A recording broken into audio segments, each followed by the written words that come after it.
ఏపీలో ఇంటర్మీడియట్ పరీక్షా ఫలితాలకు సంబంధించి డేట్ అనేది విడుదలది మారిపోయిందనమాట. అందరూ కూడా అంటున్నట్టు 12వ తేదీన అయితే విడుదల కావట్లేదు. కొత్త తేదీనైతే ఇంటర్ వర్గాల నుంచి మనకు సమాచారం అయితే వస్తూ ఉంది.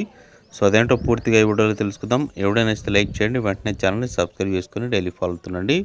ఆంధ్రప్రదేశ్లో ఇంటర్మీడియట్ పరీక్షా ఫలితాలు అనేవి ఈ నెల 15వ తేదీలోపు విడుదలయ్యే అవకాశాలు ఉన్నట్లు మనకైతే ఇప్పుడు తెలుస్తుంది. గతంలో చూస్తే 12వ తేదీన విడుదల చేస్తారంటూ ఒక ప్రకటన అయితే వచ్చినా కానీ కొద్దిగా మార్పులు చేర్పులు జరిగి 15వ తేదీకి విడుదల చేసే అవకాశాలు ఉన్నట్లు బోర్డు నుంచి అయితే సమాచారం వస్తుందన్నమాట. మరిన్ని వివరాలు తెలుసుకుందాం. ఎవడైనా ఇస్తే లైక్ చేయండి, వెంటనే ఛానల్ని సబ్స్క్రైబ్ చేసుకోండి. ఇక వివరాలకు వెళితే ఆంధ్రప్రదేశ్ రాష్ట్ర వ్యాప్తంగా ఇంటర్ ఫస్ట్ ఇయర్ మరియు సెకండ్ ఇయర్కి సంబంధించి పరీక్షలు అయితే 10 లక్షలకు పైగా విద్యార్థులు అయితే హాజరవ్వడం జరిగింది. మార్చి 1వ తేదీ నుంచి 20వ తేదీ వరకు ఇంటర్మీడియట్ పరీక్షలు అనేవి జరిగాయి. ఇందుకు సంబంధించి వారం రోజుల సమయం అనేది మనకి ముగియక ముందే పరీక్షల వాల్యుయేషన్ కూడా చేపట్టి వాల్యుయేషన్ ప్రక్రియను కూడా 15 రోజుల్లోపే కంప్లీట్ చేయడం జరిగింది. ఇక ఇంటర్ పబ్లిక్ పరీక్షా ఫలితాలను విడుదల చేసేందుకు ఈ నెల 15వ తేదీన కసరత్తు చేస్తున్నట్లు తెలుస్తోంది.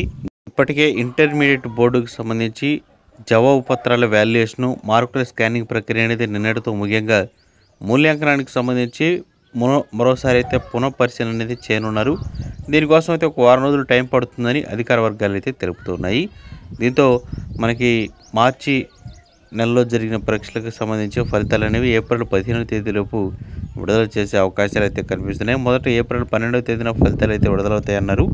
కానీ దానికి సంబంధించి పేపర్లో కానీ అన్ని చోట్ల కానీ ప్రచురితమైన తర్వాత ఇప్పుడైతే ఫలితాలకు సంబంధించి కొంత అటు ఇటుగా ఒక 2-3 రోజులు అయితే ఆలస్యమయ్యే అవకాశం కనిపిస్తుంది. సో మొన్న మనకి వచ్చిన పేపర్ ప్రకటనలో ఒకసారి చూస్తే 12వ తేదీన ఇంటర్ ఫలితాలంటూ ఏ విధంగా అయితే తెలిపారు. గురువారంతో ఇంటర్మీడియట్కి సంబంధించి మూల్యాంకనం అయితే ముగిసింది. సో అధికారులు అయితే వీటికి సంబంధించి పునఃపరిశీలన, మార్కుల నమోదు ప్రక్రియ అనేది ప్రారంభించారు.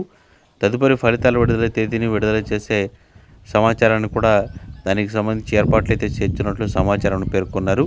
ఇక రాష్ట్ర వ్యాప్తంగా జిల్లాల వారీగా నిర్దేశించిన హెడ్ క్వార్టర్స్లో 10th క్లాస్కి సంబంధించి కూడా వాల్యుయేషన్ ప్రక్రియ అనేది జరుగుతుందని కూడా ఇక్కడైతే మనకి ఇన్ఫర్మేషన్ అయితే ఇవ్వడం జరిగింది.